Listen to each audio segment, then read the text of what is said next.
It's not there, and the bottleneck gets worse because in these past 15 years, what we have seen also is a massive shift in financing of projects, of mining projects, because of ESG and because of environmental or wrongly called environmental legislations. There's been a massive capital bottleneck, that even when companies wanted to invest, they found themselves constrained by the lack of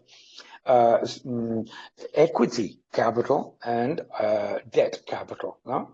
So I think that is likely to be very evident in the near future.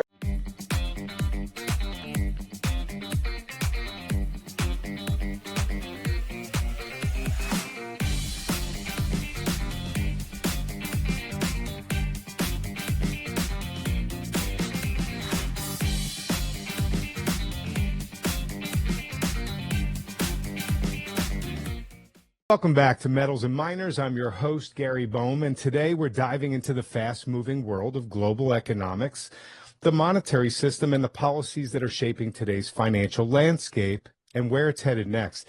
I'm absolutely delighted to introduce Dr. Daniel Lacalle, PhD economist, fund manager, and chief economist at Tressis. With a career that spans portfolio management, best-selling books like Life in the Financial Markets, and education, Daniel has a remarkable ability to break down the intricacies of inflation, central banking, and global trade with precision and insight. So let's uncover what to expect next. Daniel, it's an honor to have you on Metals and Miners. Welcome to the show. Thank you so much. It's a pleasure to be here. Thank you, Gary. All right, Daniel, let's begin with the notion that there's been a lot of discussion about capital rotations and capital leaving the United States because of currency issues and other reasons, and it's headed to other undervalued nations. Capital migration will be an interesting phenomenon to observe in the coming years for sure, but currently, are there signs that capital is rotating out of U.S. markets, and if so, what ramifications and impacts are you expecting?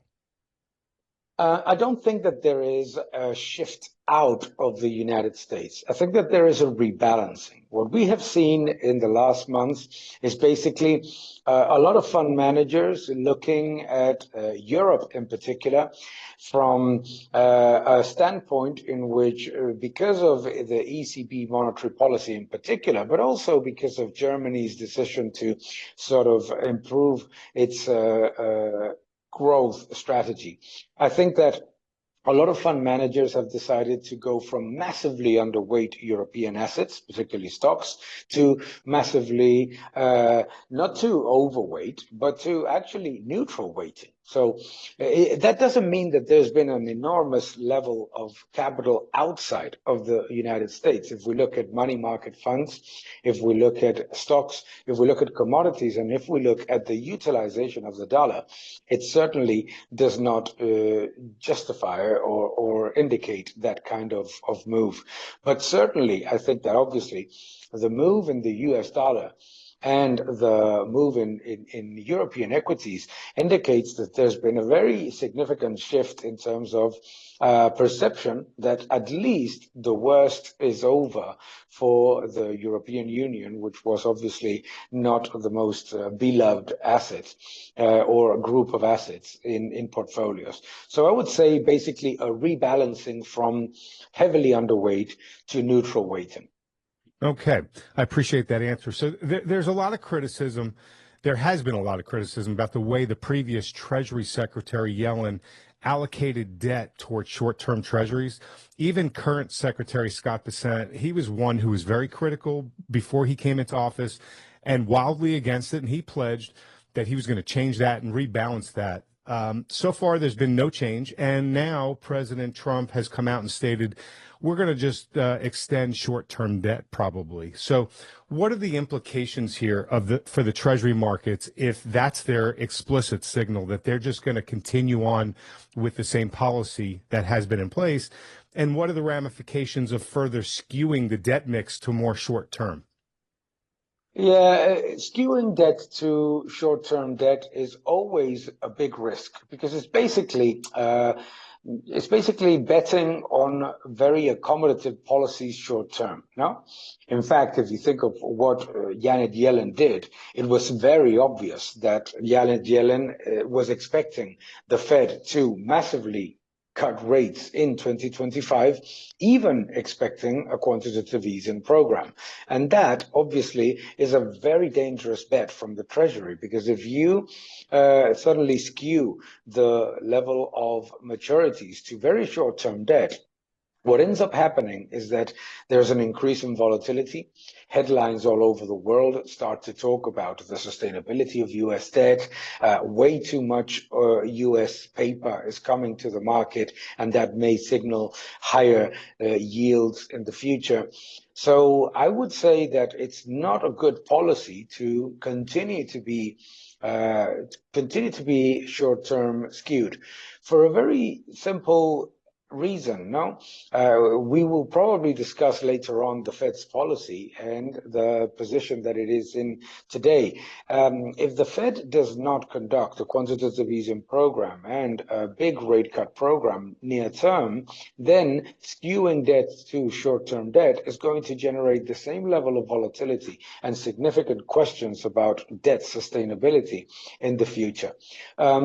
Even if you think of it from a monetary perspective, the government issuing debt in the with long-term perspective, with long-term maturities, is always a signal of confidence.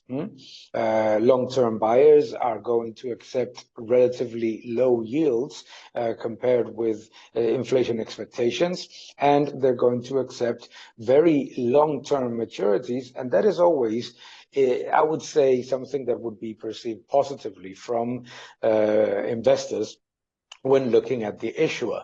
Skewing debt to the short term maturity is certainly going to generate higher levels of volatility if the Federal Reserve does not undertake a big rate cut program. So are you expecting either a large QE print or volatile markets and higher yields? And if so, which one do you see coming first? Is it going to be the volatility and yields leading them to make that decision? I think that the current positioning of the Federal Reserve is very dangerous, because what they're saying basically is we're not going to do anything about rates because nothing seems broken so far, no? And the risk is that they only take action when things are actually broken, no? Yeah. So that is a concern. That is certainly a concern. It is not manifesting itself. Also, we need to be aware of that as well, because many expected long-term bond yields in the United States to go above 5%, and they didn't. No, they've actually dropped a little bit. Exactly. So that's also a reflection of a perception that the United States dollar is not going to be losing its reserve currency status anytime soon. No, but I would imagine that the way that communication from the Federal Reserve is appearing these days, it does look like the Fed does not want to take any type of action that is let's say preemptive.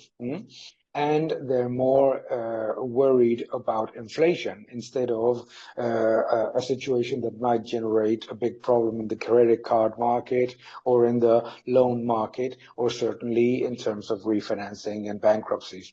So I think that may create some volatility, but it seems so far that it's a very easy job for the Fed right now, because on the one hand, the government is reducing supply by implementing policies that may continue to reduce expenditure, and on the other hand, the market certainly continues to reward U.S. debt relative to other peers. No.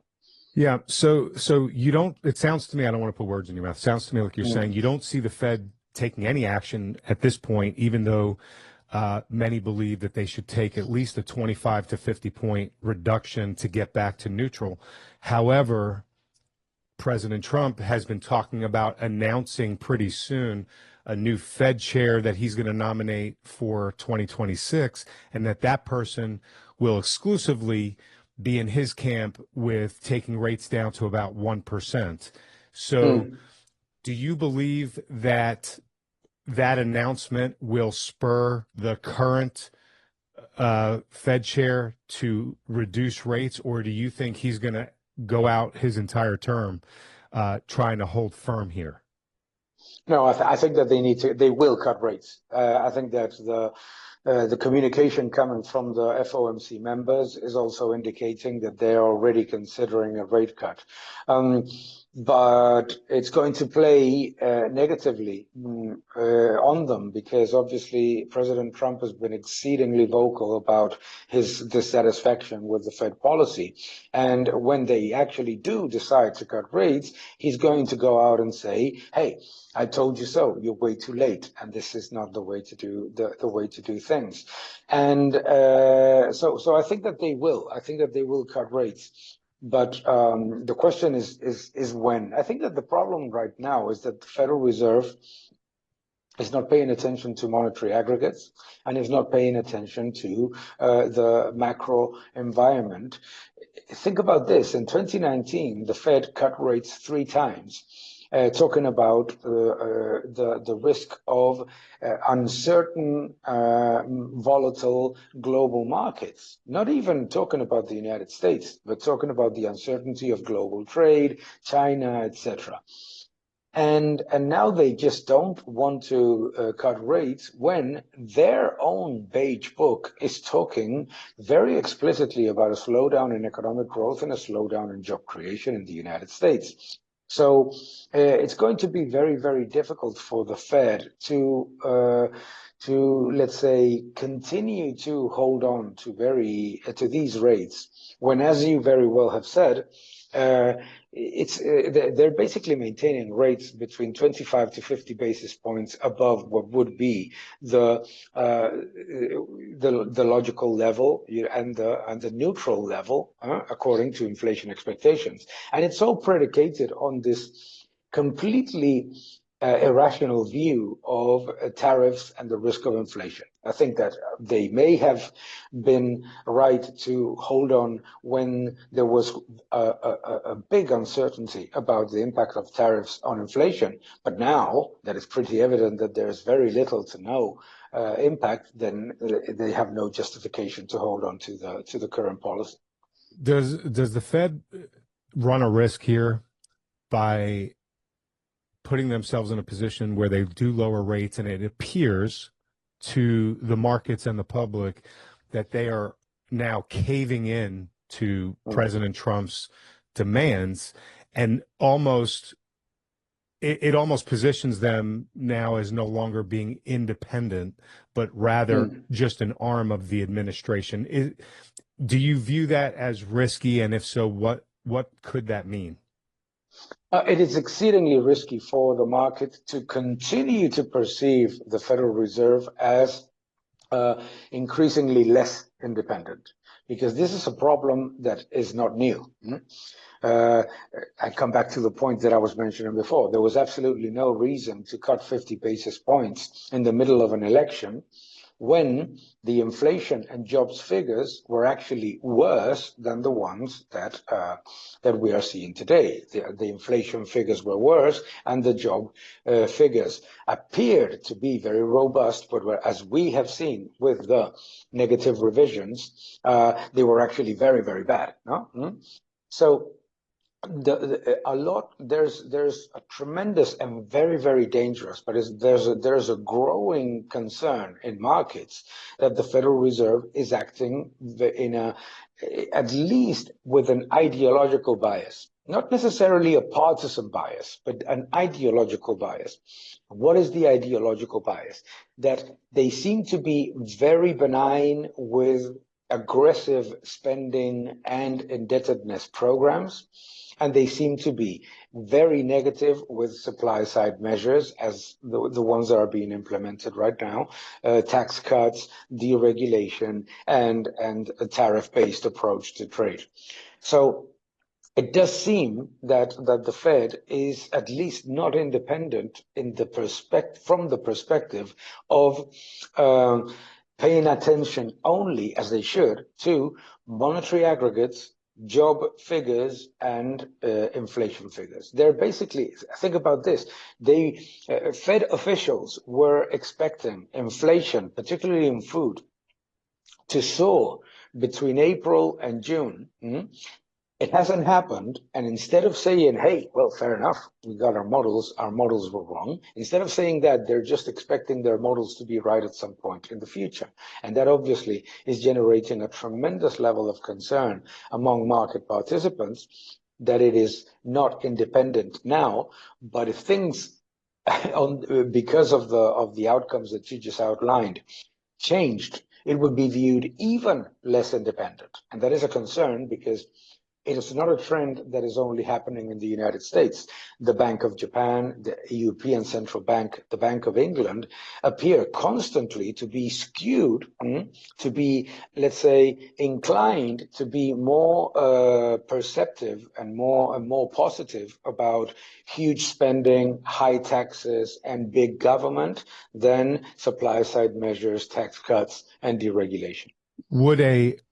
Would that scenario that you've painted, where the markets are viewing the Fed as less and less independent, would that spook investors from having such a high allocation towards, towards the American stock market and towards treasuries?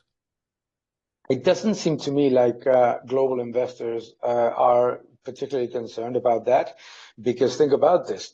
The previously mentioned repositioning to neutral on European stocks and on European assets has happened in the middle of the most blatant and obvious, let's say, loss of independence of the European Central Bank and the risk of the digital euro. So think about this.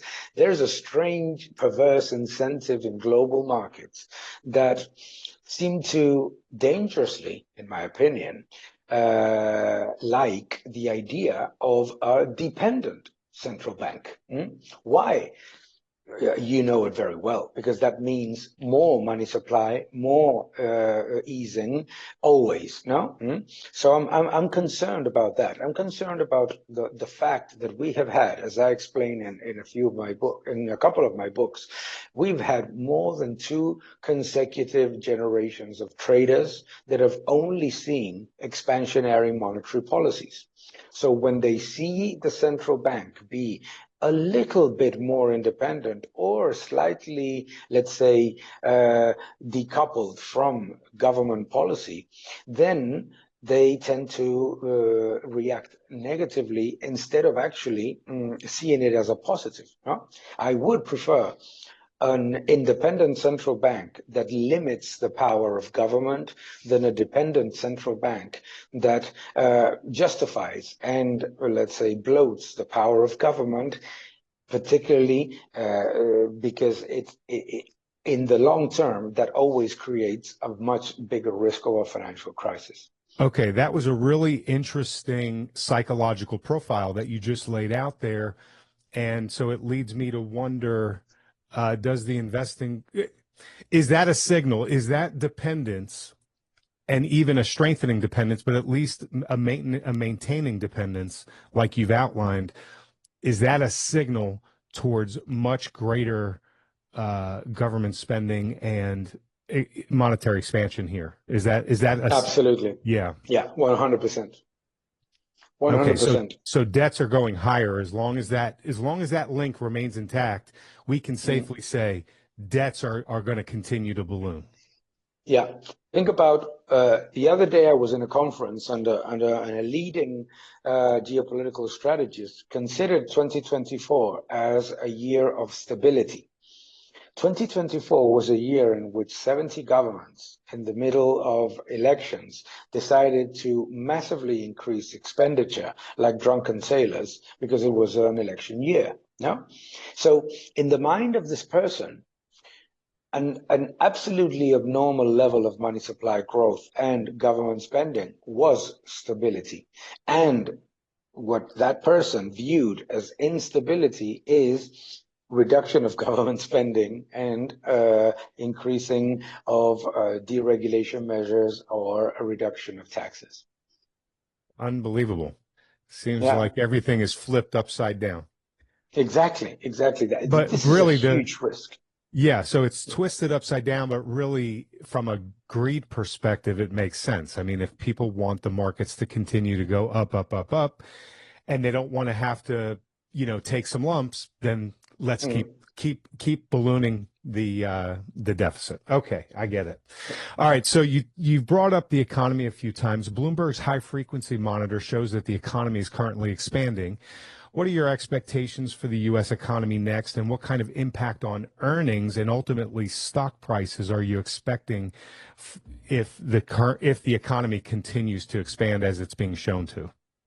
I think that the United States is going to have first half that is likely to be of relatively lower growth. We've just had the first GDP print of the first quarter, minus 0.5. But within that minus 0.5, the private sector is actually strengthening. The minus 0.5 came basically from higher imports coming from the tariff front running and from lower government spending. So the private sector is doing pretty well. The Federal Reserve of Atlanta nowcast estimates move around 3.8% for the second quarter. So the first half is going to be slightly higher GDP growth than in 2024, but more interestingly, fundamentally coming from the private sector. So that is I would say a positive. I think that it's the second part what needs to be, let's say, taken into account more in detail. Why? Because if the tax cuts, the deregulation, and the trade deals start to be implemented, it is probably the second half of the year which is going to give a positive surprise, which leads to, in my opinion, a much better than expected outlook for the US-centric stocks, which have not done very well. The Russell 2000, the companies that have more, let's say, earnings within the United States frontiers. So I think that could be a boost for those stocks. In general, the thing that leads me to believe that the second half of the year is going to also continue to be a positive for equity markets and for markets in general is the fact that money supply is soaring all over the world. We have more than 20 central banks lowering rates. So we may discuss a lot about what the US Fed is doing. But if we look at the rest of the world, this is easing at historical levels. That's amazing. Okay, so Daniel, everything in the kitchen sink has been thrown against these markets over the last 6 months, and it is still standing strong. It's literally just shy of an all-time high. It might have touched one, on Friday. I'm not sure. With that in mind, do you expect the next big move to be a melt-up in the markets? Yeah. Yes, I think so. I think that investors have been rightly concerned about the negotiations of trade deals, rightly concerned about geopolitical risk, which has been soaring, and rightly concerned about a slowdown in economic growth globally. But at the same time, those same investors have seen that markets did not collapse or correct the way that they would expect, that money market funds are at an all-time high in terms of allocation, and that the earnings outlook may not be particularly exciting. But what is really interesting is that unlike in other crises like the 2020 COVID crisis or the 2008 crisis, in this one, the vast majority of companies have actually strengthened or reiterated their outlook for 2025. So I think that all those things, too much money on the sides in money market funds, too much money that went to European sovereign debt or to allegedly safer assets because of the fears of geopolitical risk.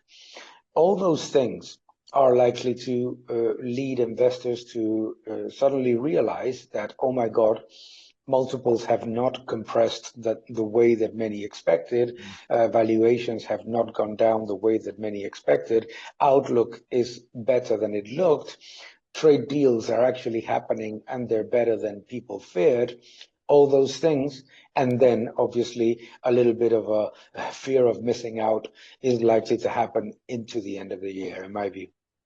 Okay, so if we do have a melt up, do you see a melt up in historic proportions, going back to, say, the late 90s or other time frames, or do you see this as more of a mini melt up? No, mini melt up. A mini melt up because markets have reacted rightly but quickly to the concerns. No, geopolitical risk has vanished from concerns, from the oil price, from so many from risk metrics, and what I call the tariff tantrum disappeared in less than a month, the quickest recovery in the recent history of the S&P 500. So don't expect, let's say, I would say a massive melt up, but I think that all those things together, I'm particularly interested in the excessive amount of money in money market funds, losing money in real terms, which is another element. If inflation is going to end the year at 2.3, 2.4%, these money market funds are losing money very aggressively. Okay. All right. So you've touched on the economy a little bit and even potential job loss. I want to go there a little bit here with you. AI, artificial intelligence, is rushing ahead very quickly. Large tech companies are laying people off by the thousands, and they're replacing them with AI. The economy has been essentially running at full capacity with regards to unemployment for several years. As AI gets better and better and companies are searching for greater efficiencies and greater profits, do you anticipate an increase in human labor displacement at the hands of AI? And if so, what would be a realistic timeline that you would expect this displacement to take place? And yeah, we'll go with that. Yeah, I think that there will be some adjustments. No, it has proven that artificial intelligence does not destroy jobs on an aggregate level. No, we have. If you go, for example, to South Korea, it's one of the countries that is more absorbed, completely overtaken by artificial intelligence. Unemployment rate is exceedingly low, and unemployment rate, interestingly, in the jobs that we call less skilled jobs, which is a term that I don't like, but let's use it, is also very low. What we need to do is to have the tools to adapt to artificial intelligence so that the jobs that it displaces is offset very, very quickly, if not at the same time, by the enormous amount of new jobs that it will create. No? The great thing about artificial intelligence is that it is not like the Excel revolution or other technological revolutions that we have lived. You may remember that with the Excel revolution, you had to undertake a very complex course, and you would even put in your CV, Excel, knowledge. Artificial intelligence does not require that. Artificial intelligence is actually phenomenal for these, and I don't like the term, but I will repeat it, low-skilled jobs. Why? Because the people that adapt better to artificial intelligence are the people that know how to make the questions. You know who's bad at making questions? Us, the high-skilled people, because we're accustomed to being interpreted. So when we use artificial intelligence, we get frustrated because artificial intelligence does not react the way that the people that work for me react. No? So I say something, they interpret it, then I get frustrated. Maybe they get frustrated, but it's a process of basically second guessing the boss. No, well, guess what? It's the bosses that have the biggest problem with artificial intelligence. No, so I think that all of that is likely to create some bumps on the road. But artificial intelligence is going to make jobs in the service sector go through the roof. Go through the roof. Yes, you go to Heathrow or you go to restaurants in Venice, and there's a machine that is collecting dishes and cleaning up. Yes. Guess what is happening at the same time? That they have 3 times more people actually explaining to you the menu, telling you, giving you an experience. Now, all of that moves side by side. So I don't foresee a big problem coming in the United States with artificial intelligence, because it's a country that adapts very, very quickly to technological revolutions. You know where I find a huge problem with artificial intelligence? In countries that reject technological revolutions, countries like France, countries like Belgium, countries like Spain, countries like Portugal, in the Southern European countries, in which there is not just the lack of, let's say, entrepreneurship and innovation, that makes people adapt quickly to technological changes. But there is a lot of disincentives coming from the public sector and its subsidization of job losses. No, so think about this: all those people that the technology companies are laying off, they're not coming up in the unemployment figures. They're finding jobs very quickly elsewhere. No, so I'm less worried about the unemployment outlook for the United States. It's proven that flexibility in the labor force leads to a stronger employment outlook in the future. I'm very worried about countries that have still 4 years and a half after COVID. They still have 1.5 million furloughed jobs. Well, I appreciate your positive outlook there. So thank you for sharing that. Okay, so Daniel, let's talk about the underlying commodities here. So if the economy is now getting stronger and stronger, and it's on solid footing, and it's going to get stronger as we go deeper into Trump's term, and oil prices are clearly going to remain muted in this $60 to $75 territory. We have rapidly expanding AI usage. Robotics are coming online, all while CapEx spending on mining has been low for a decade and a half or longer. And many experts are projecting supply deficits in many of these commodities in the near future, and some of them already have supply deficits even now while we're talking. So with this cocktail of all these pieces in place, are you expecting a commodities price rise or even a spike coming here at some point soon as the demand continues to escalate? I think that lithium, copper, rare earths, all those commodities that are essential for the technological revolution are likely to see a big improvement in price, a big increase in price, and a sustained increase in price because of what you just rightly outlined, which I think is absolutely critical to highlight. The fact that the supply challenge is not something that people are expecting and that is embedded in people's estimates. The supply challenges are there today. No? So I think that is, in my opinion, very, very likely to happen. And as we move further into electric vehicle territory that needs 6 times more copper than a fossil fuel engine, all those things are likely to be an important driver of commodity markets in the future. Of course, the flip side to that is that coal and oil likely going to continue to be range bound at best. No? Yeah, and I think that there's a lot of people watching right now that understand this, but there's such a small segment of the population, the overwhelming majority of the population, don't understand. First of all, the demand pull on because of AI, robotics, the electrification of everything, and also the raising up into the consumer class of hundreds of millions of people in that Asian circle area and India and whatnot. There's just a lot there's a lot of demand pull that's coming there. But what they don't understand is that it takes 10 to 20 years to get a producing mine.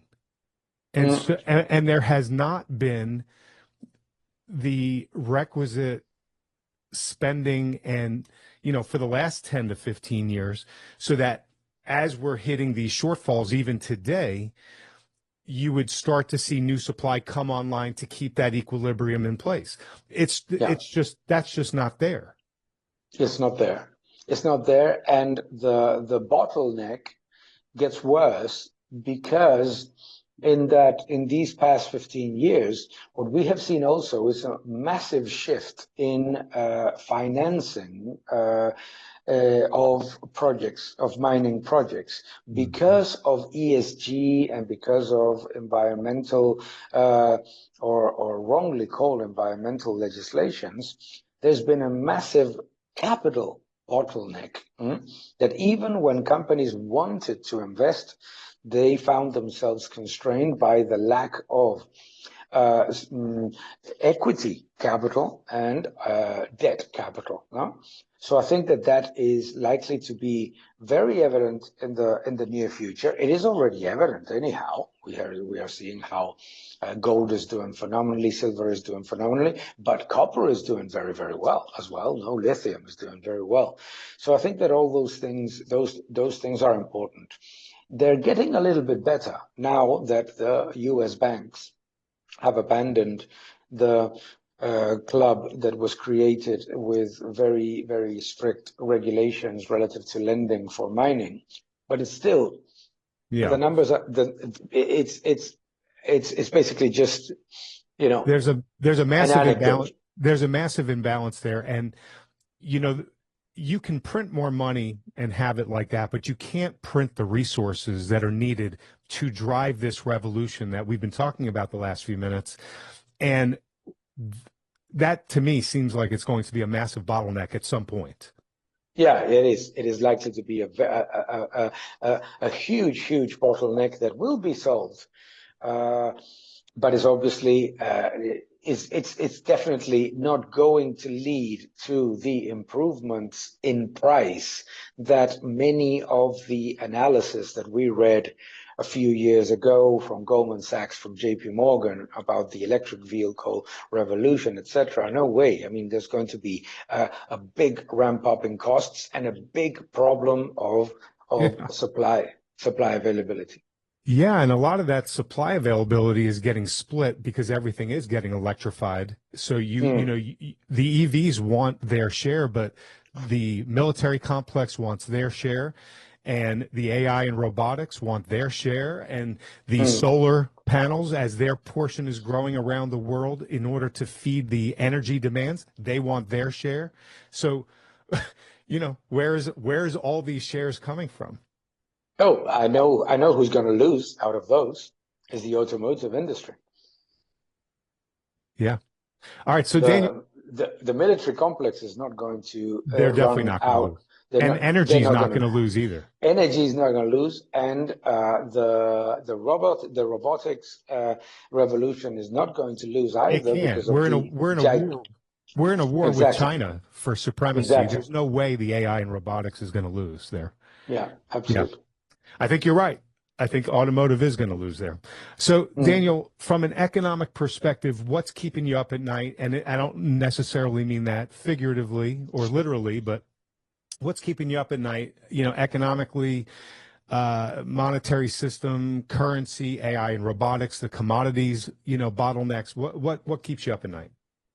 What certainly concerns me a lot, because nobody seems to be talking about it, or at least very few people. Obviously you do, and many people that are looking at what is really going on, but nobody within policymakers or within governments is talking about the elephant in the room, which is that developed economy sovereign debt has stopped being a reserve asset for global central banks.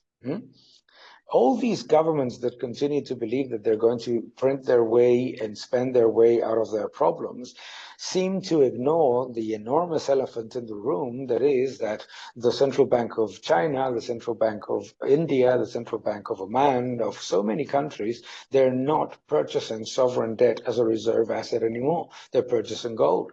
No?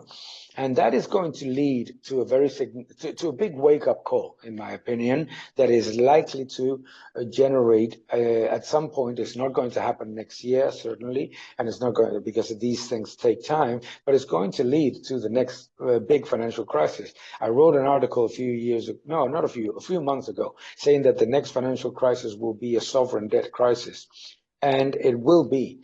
But it's not going to manifest the way that we're used to, and I think it's going to happen probably in the next 3 years. And what's the best way to prepare? Own gold? I think that you need to own gold, certainly. You need to own any type of asset that protects against a deflationary spiral. And you need to be fully invested in equities, because this is going to lead to a full melt up in terms of valuations because of the loss of purchasing power of the currency. Well, this has been an incredible discussion. I've enjoyed every single moment of it. I want to welcome everyone who's tuning in to this fantastic interview with Daniel Lacalle, Chief Economist with Tressis. Before we wrap up and we have our final set of questions, I just want to direct everyone who's interested in the metals and mining sector to dive into our Substack at metalsandminers.substack.com. Join our quickly growing community and receive a free report. It's titled, "If You Don't Own Gold, You Know Neither History Nor Economics." That's a famous quote by investing legend Ray Dalio, and that's the title of the report. Consider upgrading for access to premium content, but even without that, there's plenty of free content daily. So visit metalsandminers.substack.com to join us and explore. I'm positive you've been enjoying the conversation that we've been having here. Please let Daniel know, hit the like and subscribe button, and leave a comment below the video. All right. Daniel, let's finish off with our lightning round. I mentioned this to you when we were off camera. I'm going to ask you to rank assets from 1 to 100, 100 being an extreme buy, 1 being an extreme sell. Give me 1 or 2 sentences as to why you take the position. We're going to try to roll through these real quick. Okay? Okay. All right. Great. Right. And we'll call the timeline from buying or selling the asset right now for the next 6 to 12 months. Great. All right. On a scale of 1 to 100, right now, is gold a buy or a sell, and why? 100, because of monetary destruction, currency debasement, and the lack of understanding from governments and central banks of the massive change that is happening globally. Okay. 1 to 100, gold miners. 98, because obviously gold miners have been hugely undervalued because of the capital expenditure requirements, because of some disappointment sometimes with production. But let's say the discrepancy between valuation of the underlying commodity or the underlying asset, gold, and the miners continues to give a rationale to buy them, even with the big bounce that they've had. Physical silver. I would say the same thing, 90, 95. I'm just going to say 95 because silver is more, let's say, has, let's say, more of an impact coming from the industrial production element. But I think that still is a huge hedge against monetary debasement. Okay, 1 to 100, silver miners. Yeah, let's go to 90 now. Same as with gold miners. Also more challenging because of some the ones that are quoted tend to be, let's say, tend to have more idiosyncratic challenges to look at. But 90 clearly. Okay, 1 to 100, copper. Copper, I think you still have a 75. I would say a 75 because the market knows. I think that the difference with miners is that a lot of people are still have not even started to look at those companies from the perspective that I'm mentioning. With copper, I think that people are aware of the supply demand challenges. Okay. Uranium, physical uranium. Oh, physical uranium, I'm less bullish, although I think that nuclear renaissance is very much a given. We need to understand that there's way more supply than what is likely to be used in the current environment. So I would say 40. Okay. The NASDAQ. Oh, the Nasdaq is a 75. Yeah, Nasdaq is a 75.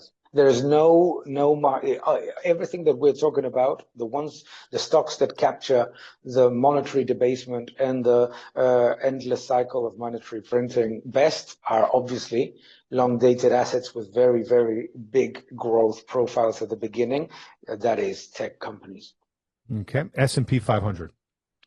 S&P 500, I would say, I would say an 80. The S&P 500 is the place to put your money from a relatively safe perspective on a long-term basis, understanding the loss of purchasing power of the dollar, but also the connection of the targets of investors and the objectives of managers of companies is the highest in the S&P 500. Short-term treasuries. Short-term treasuries, 50. This guy is going to give you basically the run for your money a little bit over inflation, not more. Okay. Long-term treasuries. Is 5. Is there 1 to 100? Not 5. Okay. We talked about this a little earlier, but from a 1 to 100 probability standpoint, what would you put for the markets heading to a melt up? 90. 90%. Okay. And 90%. On a scale of 1 to 10, with each representing a percentage, where do you see inflation ending the year? 2%. Okay. Probably below 2%. Okay. In the United States, yeah. Yeah. Lastly, the recommended portfolio allocation for decades has been the 60-40 portfolio. What percentage of your portfolio today would you recommend being made up with precious metals and related equities? Oh, you definitely need to have between a 10 to a 25% easy. You need to basically, the way that I look at it is that 60-40 portfolio is gone. Sovereign debt needs to be offset by precious metals and the corresponding equities in miners. So you're essentially taking the 40% bucket, you're emptying it of treasuries, and you're filling it with gold, silver, and the miners. Yes, and I would say add a bit of Bitcoin. It's a teenager that is growing fast. Yeah, yes, it is. Daniel, would you share a key takeaway that you'd like for everyone to keep in mind, and then let everybody know where they can learn more about your work, how they can connect with you, contact you, etc.?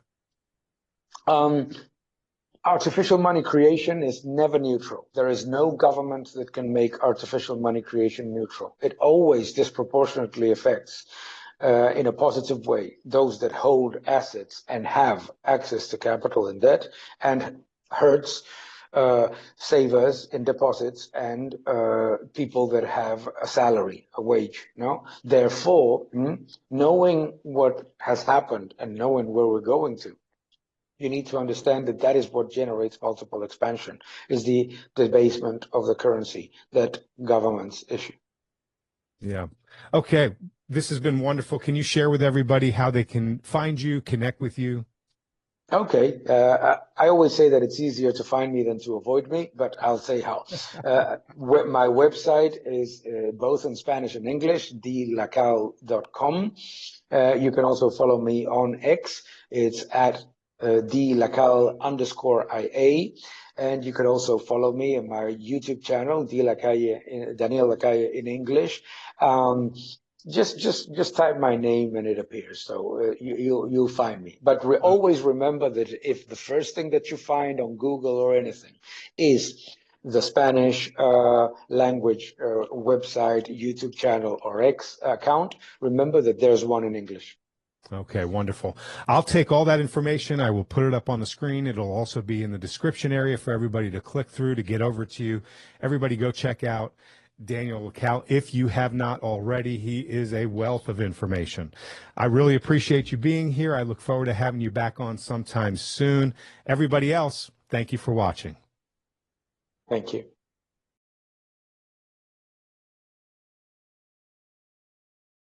Everyone who's tuning in to this fantastic interview with Daniel Lacalle, Chief Economist with Tressis. Before we wrap up and we have our final set of questions, I just want to direct everyone who's interested in the metals and mining sector to dive into our Substack at metalsandminers.substack.com. Join our quickly growing community and receive a free report. It's titled, "If You Don't Own Gold, You Know Neither History Nor Economics." That's a famous quote by investing legend Ray Dalio, and that's the title of the report.